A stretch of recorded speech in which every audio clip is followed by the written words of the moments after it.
శక్తి తైలాభిషేక ఆదివారపు ఆరాధన. సమయం ఉదయం 8:30 గంటల నుండి. స్థలం వైస్రాయ్ గార్డెన్స్, జుబ్లీ బస్టాండ్ ఎదురుగా, సికింద్రాబాద్. ప్రార్థనా శక్తి తైలాభిషేక ఆరాధన ప్రతి నెల 2వ మంగళవారం. సమయం ఉదయం 10 గంటల నుండి. Sri convention hall, C R Reddy women's college, Vatluru, Eluru. ప్రార్థనా శక్తి తైలాభిషేక ఆరాధన ప్రతి నెల 2వ బుధవారం. సమయం ఉదయం 9 గంటల నుండి. స్థలం airport road, quarry market, Renuka apartment దగ్గర, రాజమండ్రి. ప్రార్థనా శక్తి తైలాభిషేక ఆరాధన ప్రతి నెల 2వ గురువారం. సమయం ఉదయం 10 గంటల నుండి. స్థలం సుబ్బలక్ష్మి కళ్యాణ మండపం, railway new colony, Sri Kanya theatre, Visakhapatnam. ప్రార్థనా శక్తి తైలాభిషేక ఆరాధన ప్రతి నెల 2వ శుక్రవారం. సమయం ఉదయం 10 గంటల నుండి. స్థలం కాపు కళ్యాణ మండపం, ఎన్ఎఫ్సిఎల్ రోడ్, ఆర్టీఓ ఆఫీస్ పక్కన, ఆర్ఆర్ నగర్, కాకినాడ. ప్రార్థనా శక్తి తైలాభిషేక ఆరాధన ప్రతి నెల 2వ శనివారం. సమయం ఉదయం 10 గంటల నుండి.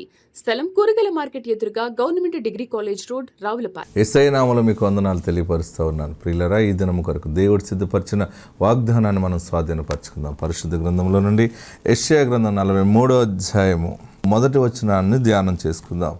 భయపడకము, పేరు పెట్టి నేను పిలిచి ఉన్నాను, నీవు నా సొత్తు. ఆమేన్. దేవునికి మహిమ కలుగుగాక. భయపడకము, పేరు పెట్టి నేను పిలిచి ఉన్నాను. యెషయా గ్రంథం 43వ అధ్యాయము మొదటి వచనంలో 6వ లైన్ చూడండి. భయపడకు, పేరు పెట్టి నిన్ను పిలిచి ఉన్నాను, నీవు నా సొత్తు. దేవునికి మహిమ కలుగును గాక. దేవుడు నిన్ను పేరు పెట్టి పిలుచుకున్నాడు. ఎందుకు భయపడుతున్నావు? ఏమైపోతానో, నేనేమైపోతానో, వాళ్ళు ఏమైపోతారో, ఇదేమైపోతుందో. ఏమి అయిపోదు. అన్నిటినీ నడిపించేవాడు నీకు తోడున్నాడు.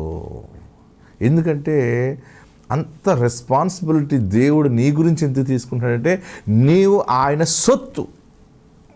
అంటే ఇంకా ఆయన సొత్తు అంటే ఇంకా నువ్వు ఆయన జేబులో రూపాయి, లేదా ఆయన మెడలో హారమై ఉన్నావు, ఆయన చేతిలో బంగారం అయి ఉన్నావు. ఆయన దానవు నువ్వు, ఆయన వాడువు నువ్వు, ఆయన కుమార్తెవి, ఆయన కుమారుడు. ఇంకేదైనా అనుకోండి, సొత్తు అంటే ఆయన ఆస్తి, నువ్వు ఆయన ప్రాపర్టీ. నువ్వు మన ఆస్తి, మన సొత్తు, మన ల్యాండ్, మన ఇల్లు కానీ సైట్ కానీ ఉంటే మనం ఏం చేస్తుంటే ప్రతిరోజు చూస్తుంటాం. ఎవడు దాని మీదకి రాకుండా, ఆక్యుపై చేయకుండా. ఒకవేళ అది కలర్ తగ్గుతూ ఉంటే దాన్ని కలర్ వేసి మంచిగా ఇంకా నూతన పరుస్తాం కదా ఇల్లుని, ఆఫీస్ని. అలాగే మన పొలం ఉంటే చుట్టూ ఫెన్సింగ్ వేసుకుంటాం. మన పొలం చుట్టూ మనం రోజు తిరుగుతూ ఉంటుంటాం. వెళ్ళినప్పుడల్లా సైట్ తిరుగుతూ ఉంటుంటాం. దానికి చక్కని బందోబస్తు ఏర్పాటు చేస్తాం. ఇంకా చూస్తూ దానికి లైట్లు పెడతాం. కరెంట్ ఉండాలి ఇక్కడ. అది అన్నిట్లకంటే నాది సెపరేట్గా ఉండాలి, నా పొలం సెపరేట్ ఉండాలి, నా ఫామ్ హౌస్ సెపరేట్ ఉండాలని అక్కడ ఉన్నంతలోనే ఎంత డెకరేషన్ చేయాలనుకుంటామో. ఎందుకంటే ఆ చుట్టుపక్కల పక్క భూములకు మళ్ళీ చేయలేవు. నువ్వు నీదేదో అదే చేస్తావు. నువ్వు అలాగనే నీవు ఆయన సొత్తు గనక నిన్ను బలమైన దీవెనకరముగా నిన్ను డెకరేట్ చేస్తా ఉన్నాడు. గొప్ప ఉన్నతమైన అలంకరణతోటి నిన్ను దేవుడు నిలబెట్టబోతున్నాడు. భయపడకు. ఇన్ని అప్పులున్నాయి, ఇన్ని శోధనలు ఉన్నాయి, ఇంత రోగం ఉంది, నా బ్రతుకేంటి అని అనుకుంటున్నావా? నీవు ఆయన సొత్తు. నీ పని ఉంది ఆయనకి. చనిపోతున్నాను అనుకోవద్దు. నా టైం అయిపోయిందని ఎందుకు అనుకుంటున్నావు? అయిపోయింది నా టైం, ఇంకేమీ లేదు. ఇలాంటి మాటలు కట్టిపెట్టేసాయి. ఇక నువ్వు మాట్లాడవలసింది, నేను దేవుని సొత్తు అయి ఉన్నాను, నేను దేవుని సొత్తు అయి ఉన్నాను, నేను దేవుని సొత్తు అయి ఉన్నానని ప్రభుని కనపరచు. మరలా చిగురు పడతావు. ఇంకా వయసు దేవుడిస్తాడు, ఆయుష్ ఇస్తాడు, బలం ఇస్తాడు. నీవు ఉన్నతమైనటువంటి ఘనమైన కార్యములు పూనుకుంటావు. అనేక మందికి నువ్వు ధర్మాలు చేస్తావు. మరలా నీ చెయ్యి పైన ఉంటుంది. ఆశీర్వాదకరంగా నిలబెడుతున్నాడు. యేసు నీ ఇంటికి రక్షకుడిగా ఉన్నాడు. ఆయన నీ సొత్తు అని చెప్తున్నాడు. ఆయన చెప్తున్న గొప్ప మాట ఏంటండి, నీవు నా సొత్తు. ఆమేన్. చూడండి, నీవు ఆయన బిడ్డవి. ఎక్కడ పెట్టాలో, ఎక్కడ తీసుకెళ్ళి ఎంత ఎత్తైనటువంటి ఆశీర్వాదాలు పెట్టాలో ఆయన పెడతాడు. కృప ఆవరించింది. భయపడకు, ధైర్యముగా ఉండు, ఆత్మ తోడుండును గాక. హల్లెలూయా చెప్పండి. ఇంకా గట్టిగా హల్లెలూయా చెప్పండి. దేవుని కార్యములు. ఆమేన్. వాక్య భాగంలోకి వెళ్దాం ప్రియులరా. న్యాయాధిపతుల గ్రంథంలోకి వెళ్దాం. న్యాయాధిపతుల గ్రంథము పరిశుద్ధ గ్రంథముల నుండి న్యాయాధిపతుల గ్రంథము 7వ అధ్యాయము 9వ వచనం చదివి సహాయం చేయండి. ఆ రాత్రి యెహోవా అతనితో ఇట్లనెను, నీవు లేచి దండు మీదకి పొమ్ము, నీ చేతికి దాన్ని అప్పగించదను. పోవుటకు నీకు భయమైన ఎడల నీ పనివాడైన పూరాతో కూడా దండుకు దిగిపొమ్ము. వారు చెప్పుకొనుచున్న దానిని వినిన తరువాత నీవు ఆ దండులోనికి దిగిపోవుటకు నీ చేతులు బలపడునని చెప్పగా అతడు ఆ పనివాడైన పురాయును ఆ దండులోనున్న సన్నద్ధుల యొద్దకు పోయిరి. మిద్యానీయులు అమాలేకీలను తూర్పువారును లెక్కకు మిడతల వలె ఆ మైదానములో పరుండి ఉండిరి. వారి ఒంటెలు సముద్ర తీరమందున్న ఇసుక రేణుల వలె లెక్కలేనివై ఉండెను. గిద్యోను వచ్చినప్పుడు ఒకడు తాను కనిన కలను తన చెలికానికి వివరించుచుండెను. ఎట్లనగా, నేనొక కల కంటిని, అదేమనగా యవల రొట్టె ఒకటి మిద్యానీయుల దండులోనికి దొర్లి ఒక గుడారమునకు వచ్చి దాన్ని పడగొట్టి తల క్రిందులు చేసినప్పుడు ఆ గుడారము పడిపోయినని చెప్పాను. అందుకు వాని చెలికాడు, అది ఇశ్రాయేలీయుడైన యోవాషు కుమారుడగు గిద్యోను ఖడ్గమే గాని మరేమీ కాదు. దేవుడు మిద్యానీయులను ఈ దండంతటను అతని చేతికి అప్పగింపబోచున్నాడని ఉత్తరమిచ్చాడు. 15వ వచనం కూడా చదువుకుని అండర్లైన్ చేసుకోండి. గిద్యోను ఆ కళ వివరమును దాని తాత్పర్యమును వినినప్పుడు అతడు యెహోవాకు నమస్కారము చేసి ఇశ్రాయేలీయుల దండులోనికి తిరిగి వెళ్ళి, లెండి, యెహోవా మిద్యానీయుల దండును మీ చేతికి అప్పగించుచున్నాడని చెప్పి. ఆమేన్, హల్లెలూయా. గట్టిగా హల్లెలూయా చెప్పండి. ఇంకా గట్టిగా హల్లెలూయా చెప్పండి. ఆపకుండా హల్లెలూయా చెప్పండి. ఇంకా గట్టిగా చెప్పాలి. ఈరోజు శుభవార్త ఏంటంటే, మీ శత్రువులను దేవుడు బలమైన దండుని మీ చేతికి అప్పగించుచున్నాడు. ఏది శత్రువో అది ఈరోజు దేవుడు నీ చేతికి అప్పగిస్తున్నాడు. అవతల శత్రు బలము పెద్దది, నీవు ఒంటరివే. కానీ నీవు ఒక యవల రొట్టె అవతలకెళ్ళి ఆ గుడారమును తలకిందులు చేసే శక్తిగా దేవుడు నిన్ను చేయబోతా ఉన్నాడు. హల్లెలూయా. యవల రొట్టె చిన్నది. ఆ చెలికానికి వచ్చిన కళ ఏంటంటే, నాకు ఒక కళ వచ్చింది అన్నాడు. ఏంటి కళ అంటే, అవతల మిద్యానీయులు అమాలేకీయులు దుర్మార్గులు అనమాట. వారు మిద్యానీయులు అమాలేకీయులు అంటే వారికి ఇంకా మంచి మనస్సాక్షి ఏముండదు. వాళ్ళకి దేవుని భయము లేని వారు. దేవుని భయము కలిగినటువంటి ఇశ్రాయేలీయుల్ని దేవుడు ఇశ్రాయేలీయుల్లో గిద్యోను అనే మనుషుణ్ణి నాయకుడిగా నిలబెట్టాడు. ఆమేన్. ఎవరిని నిలబెట్టాడు? నాయకుడిగా గిద్యోన్. ఏం పేరు? గిద్యోన్. ఈ పేరు మీ పిల్లలకు పెట్టుకోవడానికి ప్రయత్నం చేయండి. గిద్యోన్ చాలా మంచి పేరు అనమాట. గిద్యోన్ అనే మనుషుణ్ణి దేవుడు మిద్యానీయుల దగ్గర నుంచి బయటకు తెప్పించడానికి దేవుని అభిషేకం గిద్యోనికి వచ్చింది. గిద్యోను, నేను సరిపోను కదా, అంత జ్ఞానం నాకు లేదు కదా అంటే దేవుడు అన్నాడు, గిద్యోను, నేను నిన్ను బలపరుచుచున్నాను, నేను నీకు తోడుగా ఉన్నాను. నువ్వు చిన్నవాడు అనుకోకు, ఒంటరిగా ఉన్నాను అనుకోకు, నీకు బలము చాలదని అనుకోకు, నువ్వు నిలబడు, నీకు బలమైన వాడిని నేను నీకు తోడుగా ఉన్నాను అన్నాడు ఆయన. హల్లెలూయా చెప్పండి. ఈరోజు బలహీనులైన మనతో బలమైన దేవుడు వారు ఒంటెలు ఇసుక రేణుల వలె ఉన్నాయంటండి.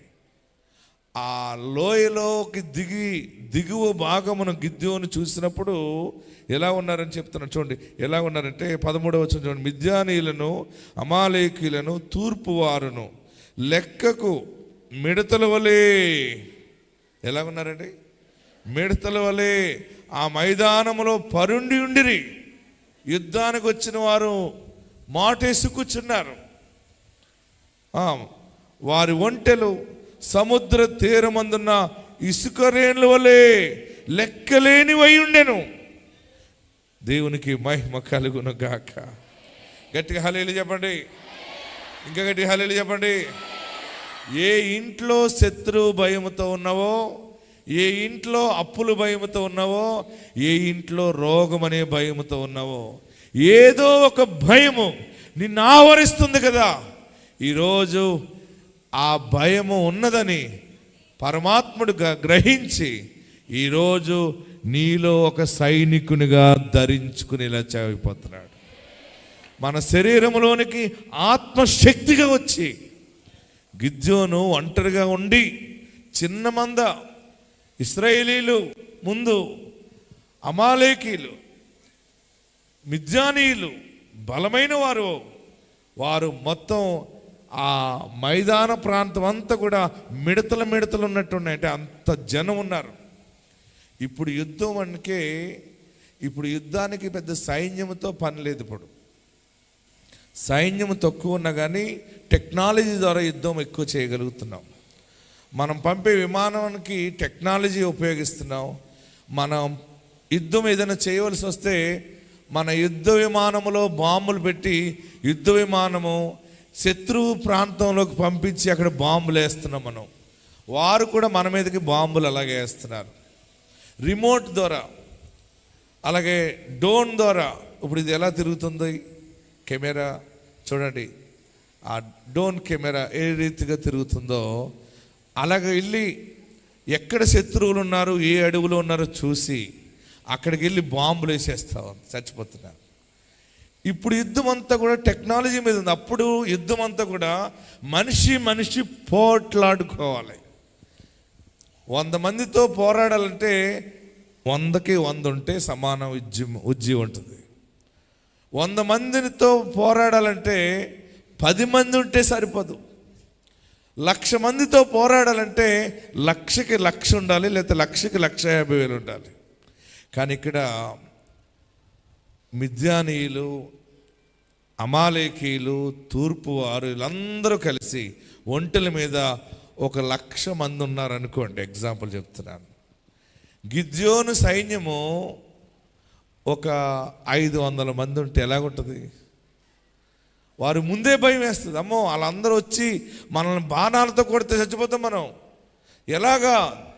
అప్పుడు వారు ప్రార్థన చేశాడు గిద్యోను, ఇశ్రాయేలీయులు, దేవా మాకు బలము నీవే, మా మాట నెగ్గదక్కడ, మేము పోరాడలేము, మేము పోరాడదామని వెళ్ళేటప్పటికి వారు మమ్మల్ని చుట్టూ ఒంటెల మీద, గాడిదల మీద వచ్చి, గుర్రాల మీద వచ్చి చావ బాధేస్తారయ్యా అన్నప్పుడు దేవుడు అన్నాడు, భయపడకండి.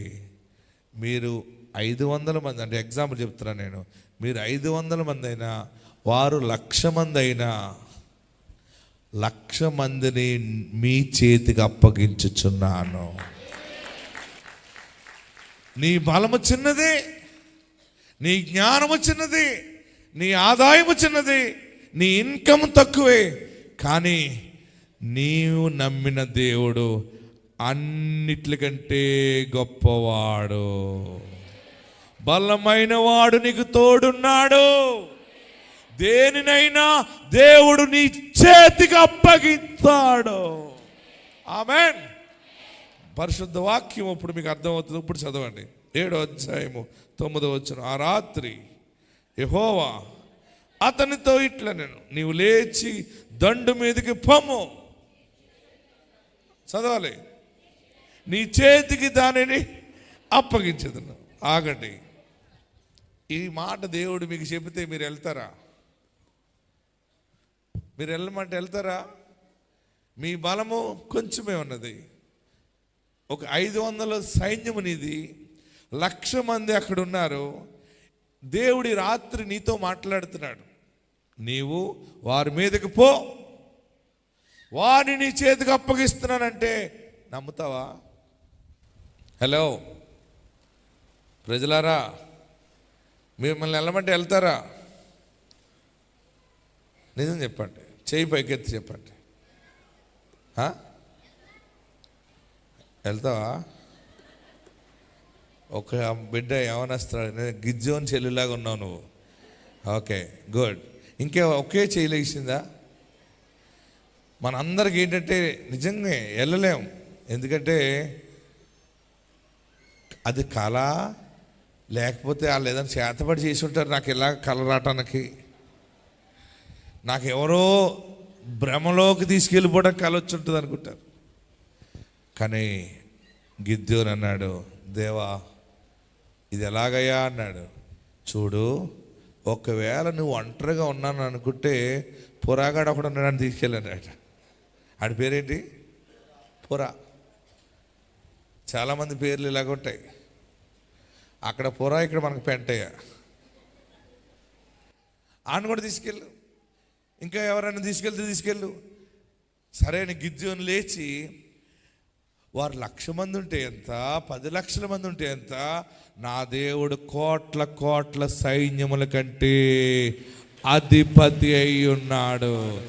ఆయన సైన్యములకు అధిపతి అయిన యెహోవా దేవుడు. యుద్ధము ఆగండి, మీరు పాడినప్పుడు మనం చెయ్యెత్తలేదే. యుద్ధము యెహోవాదే అని మొదలెడుతున్నారు. మరి మీరు వెళ్తారా అన్నప్పుడు మీరు ఆగిపోయారే. మీరు ఇప్పటి నుంచి వెళ్ళాలి. ఏ పెద్ద సమస్య అయినా యేసు రక్తం జయమని అడుగు ముందుకెయ్యాలి. మీ ఎదుట ఉన్న సాతాను పారిపోతుంది. నువ్వు ఊరకనే నిల్చుండి చూడంతే, ఆయన యుద్ధము చేస్తాడు. నువ్వెన్ని తిట్టినా మారళ్ళు, నువ్వెన్ని శపించినా మారళ్ళు, నువ్వు ఇంకా ఎంతమందితో చెప్పినా మారళ్ళు, నా జోలికి రావద్దని దండం పెట్టినా మారళ్ళు. వారు మారని ప్రజలు, నీ అంతము చూడాలని కక్ష కట్టిన వారు, నీ దేవుడు వారిని నీ చేతికి అప్పగిస్తాడు. ఆ రాత్రి గిద్యోనుతో దేవుడు మాట్లాడుతున్నాడు. ఇది గిద్యోను, వారు ఎంతమంది ఉంటే నీకేంటి? వారి కంటే 10,000 రెట్ల కంటే నేను నీతో ఉన్నాను.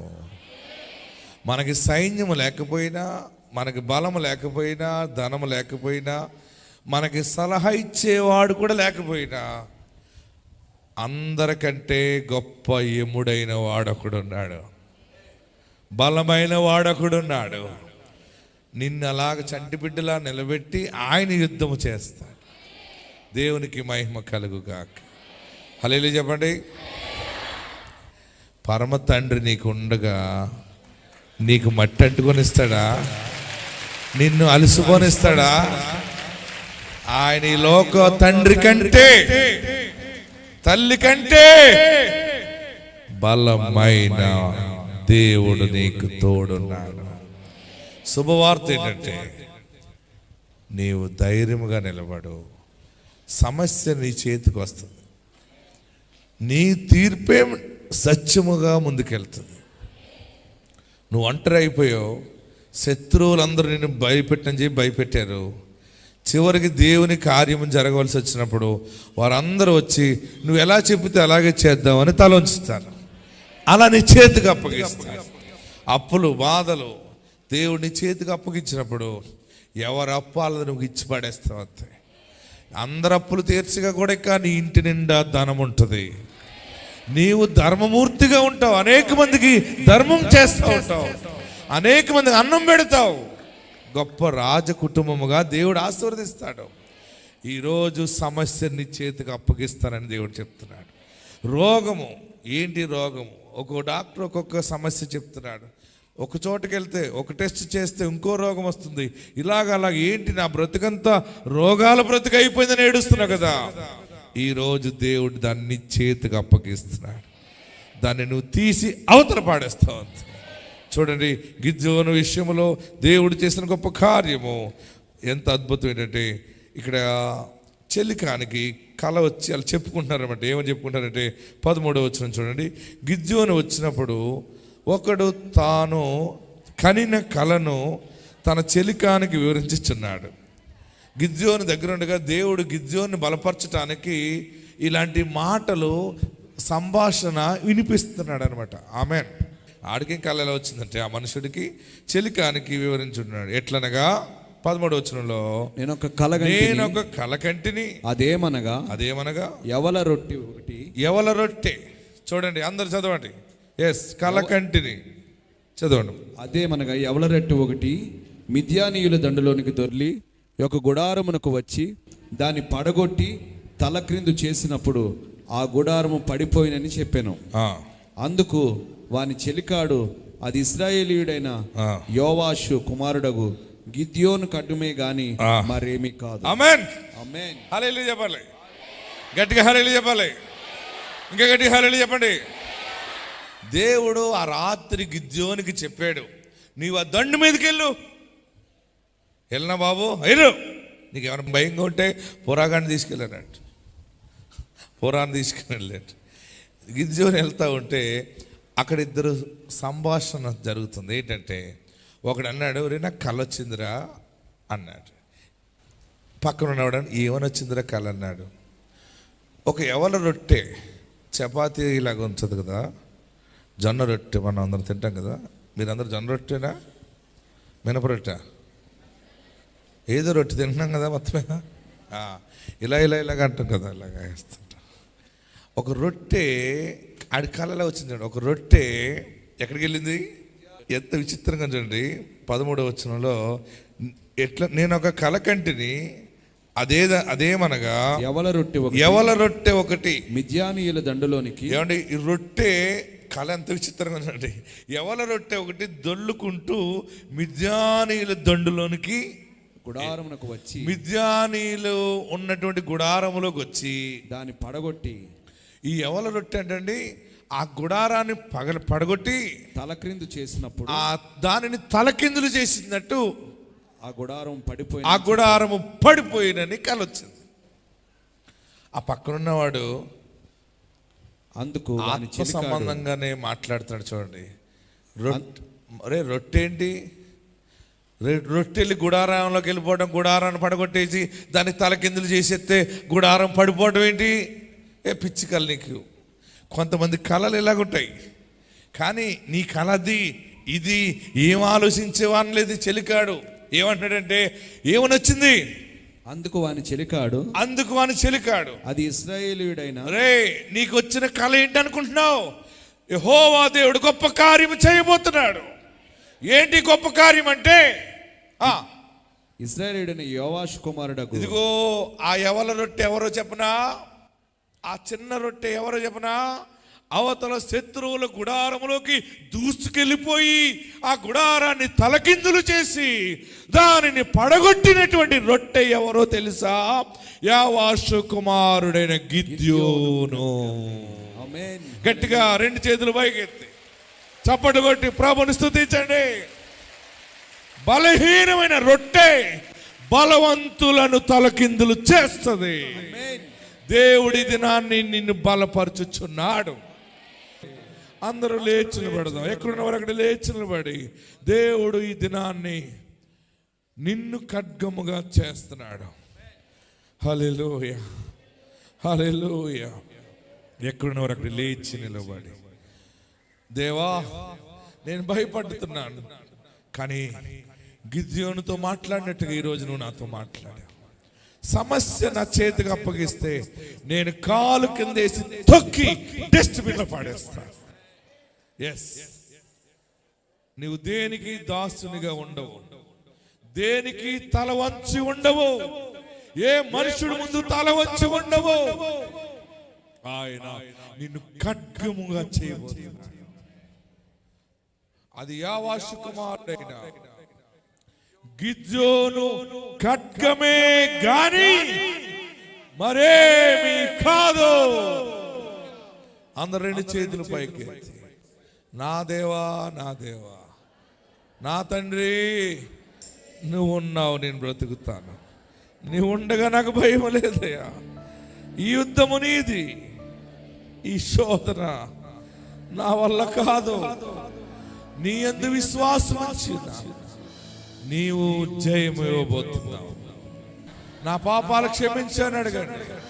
యేసయ్యా నా పాపాలు క్షమించు, నా దోషము క్షమించు. నాకు ధైర్యముగా ఉంది, నేను జడియను, నేను బెదరను. నీవు నాకు విజయం ఇవ్వబోతున్నావు, నీవు నాకు విజయం ఇవ్వబోతున్నావు. అడుగు. నీవు ఖడ్గము మా బాబు, నీవు వట్టివాడువు కాదు, దేవుని చేతిలో ఖడ్గము. నీవు దూసుకుపోతావు. నిన్ను అవమానించిన వారు నీ పేరు గుర్తు వచ్చిన వెంటనే వారు భయము ఆందోళనకు గురవుతారు. నీ ముఖము చూడలేక పారిపోతారు.